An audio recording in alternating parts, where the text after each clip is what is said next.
beloved, Boss Mike, Cervera.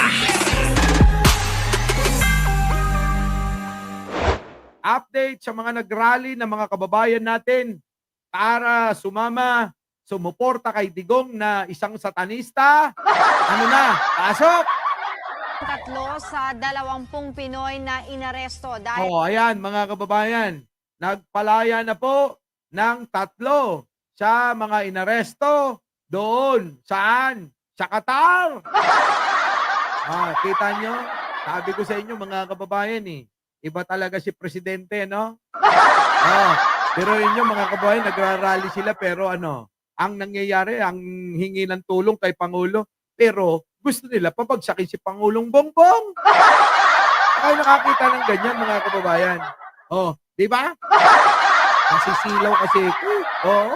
Sa totoo lang, ayoko naman magsalamin, ayoko mag-shades, kaya lang pagka sumusobra yung mata ko sa tong harap ng aking monitor, mga kababayan, sumasakit.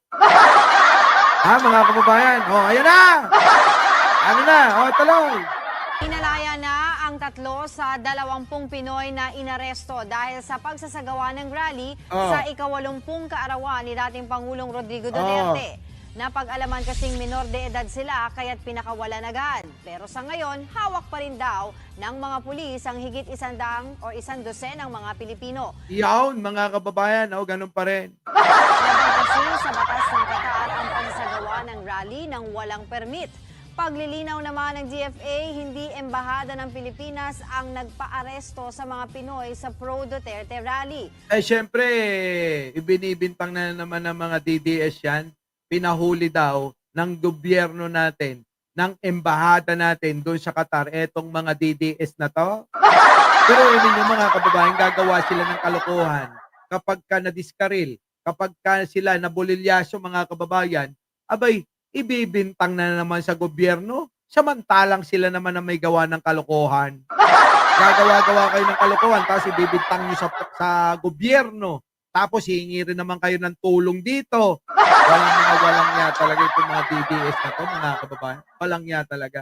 Tuloy. Wala naman daw kapangyarihan ng Philippine Embassy sa Qatar para gawin ito. Yung? Handa raw ang pamahalaan na magbigay ng legal assistance oras na sampahan ng reklamo ang mga Pinoy.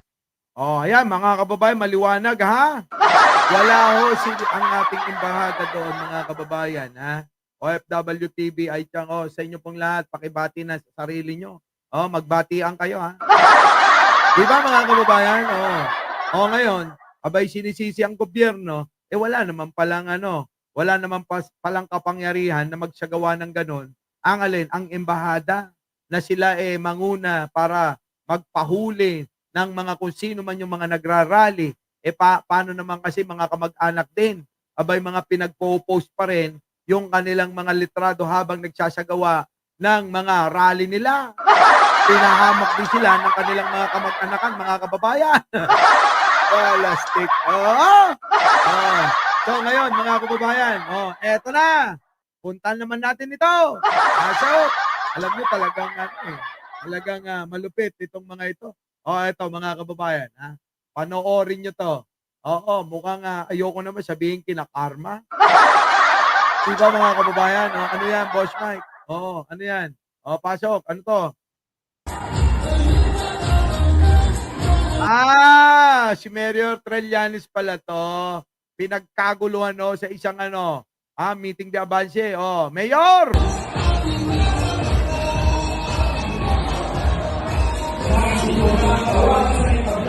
Grabe, ang daming tao mga kababayan. Halong walang bayad-bayad yan. Sa mga taga-Caloocan, huwag niyong kakalimutan. Etong ating mayor, susunod na mayor ng Caloocan, wala na hong iba.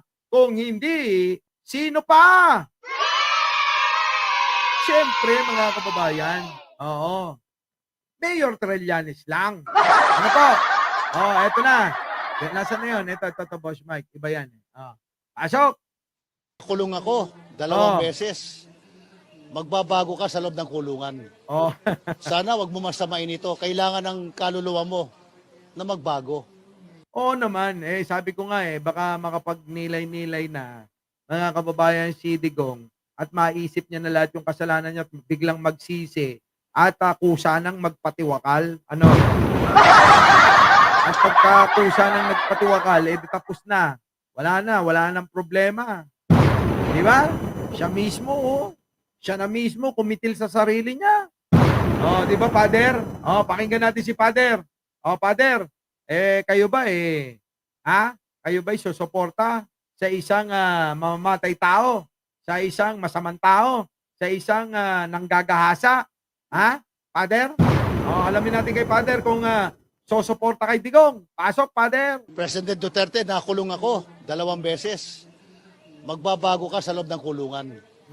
Sana wag mo masamain ito. Kailangan ng kaluluwa mo na magbago. Oh, Kailangan na wag ka nang magpanggap na hindi ka gumawa ng kasalanan. Ang laki ng kasalanan mo. correct. Kita nyo, pari yan ang nagsasabi, ha? Oo, si Running Priest. Oo. Ano yon, Running Priest? Pasok. Hindi lang sa tao, kundi sa Panginoong Diyos. Nako. Ang nanay mo ay isang kilalang Catholic. Wala naman Diyos yun. Father, wala, hindi naniniwala sa Diyos yun. Oo. Minumura nga kayo nun. Minumura kayo ni Digong, Father. Ano? Lay leader sa Davao, malapit sa mga Jesuita. Very prayerful woman. Siguro sa iyong kulungan, magdasal ka sa nanay mo, and I will pray to your mother to intercede for you. It is not too late. Parang ICC to Interpol, ano? Gustong mangyari ni Father. Parang ICC to Interpol. Oo, magdasal ka sa nanay mo. At ako naman, magdadasal din para sa nanay mo. Ayaw dumirekta ni Father kay Digonyo. Natatakot siguro. Oo, siguro sabi ni Father, nako, mahirap to, satanista to eh. Demonyo to eh. Paano ko na may pagdadasal ito? Sige, tuloy. To ask forgiveness. Oh. Magandang aminin mo na, wag ka na magsinungaling sa ICC. Aminin mo na lahat. Yan. Pag inamin mo na lahat, Oh. the ICC will give you only 2 life sentences. Only 2 life sentences. Parang ganun din yung Father. Kahit isa nga lang, okay na eh. Oo. Tapos medyo sarcasm pa yung yung pagkakasabi ni Father, ano? Diba? Father, ulitin mo nga, The ICC will give you only 2 life sentences.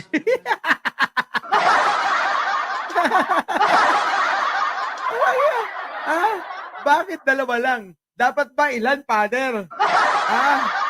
Parang kahit kasi tadtarin natin si Digong, mga kababayan, ano? Kahit patadtarin natin si Digong, parang kulang pa rin nakabayaran yun, ano? Alam niyo, kahit na kudis-kudisan natin, alam niyo yun? Ano ba yung kudis-kudis? Yung yung kukurot-kurotan lang ng laman, unti-unti, parang kulang pa rin nakabayaran yun sa mga ginawa ni Digong. Yung kukudyat, ano ba yun? Ano ba tawag doon? Yung mga Ilocano dyan, pakitranslate nga. Yung kudis-kudisan nga, kukudis-kudisan. Yung tsatsani-tsaniin natin yung laman ni Digong, tsani lang yung pangkuha sa mga laman niya. Wala nga, pulutan, hindi pulutan. Oo, yung ginaganon-ganon, kunyari, total naman pangarap nila. Kukudlitan, hindi. Kudlitan, hindi. Kurot-kurutan, yung mga ganon. Ganito. Total naman gusto nilang maitabi kay Jose Rizal. Bakit hindi natin hayaan? Pumayag na tayo. Itabi kay Rizal pero nakatali siya, mga kababayan. Nakatali yung kamay. 2. Oo. At saka yung 2 paa, mga kababayan, nakatali, nakadipang ganon. Tsaka ngayon, lahat ng mga daraan na tao na gusto, tapyasan. Tapyas-tapyasan Parang malaki yung tapyas. Hindi yung lang, yung konti-konti lang ba? Gaganong-ganunin natin, Bawat kurot nyo, mga kababayan, kailangan may kasamang laman. Hanggang maubos, mga kababayan, hanggang maubos si Digong. Walang nga. tingin ko mga kababayan, kulang pa rin yun. Kahit na gano'n ang gawin nating parusa sa kanya. Ha? Yung bang uunti-untiin natin. Iniinot-inot, Inut-inutin natin yung mga laman-laman niya. Yan. Ha? Himay-himay. Ang dami kasing ano eh. Ha? Kiddis-kiddisan. Ayan na nga. Di ba? Kukurut-kuritin natin. Lahat kayo na kung sino may gusto, yung mga galit. Yung mga talagang ano. Tiger Eyes, brutal naman, Boss Mike. Abay, mas matindi yung ginawa niya. Kaya nga sabi ko sa inyo mga kababayan, dapat magkaroon tayo ng batas na ganun eh. Kung ano yung kasalanan mo, dapat gawin din sa'yo. Bukod pa yung parusa ni bro.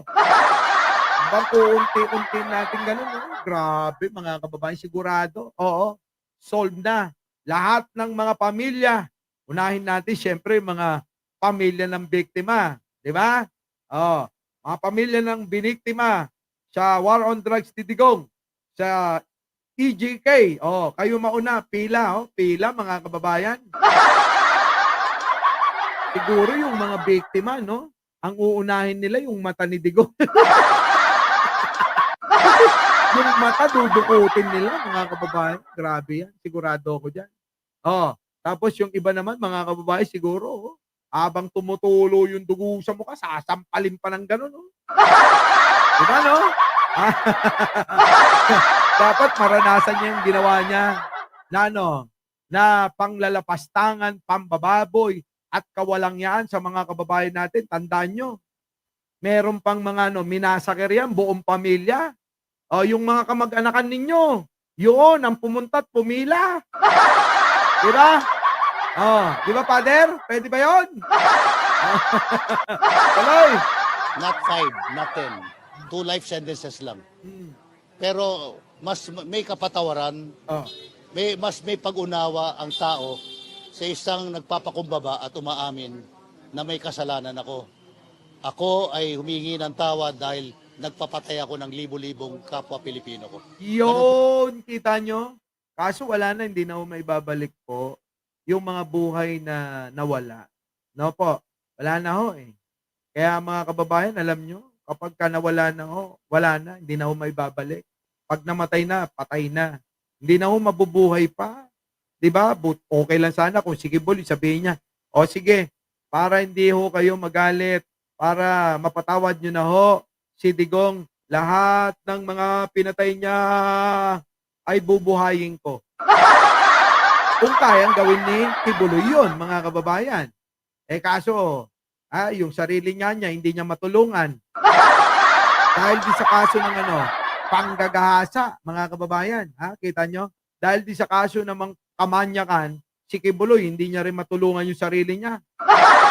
Bagkos, mga kababayan, yung nagpapakilalang anak daw ng Diyos. Aba, mga kababayan yun, nagtago sa ilalim ng lupa, Hargon. Di ba, Kay Chu? No, di ba? Our beloved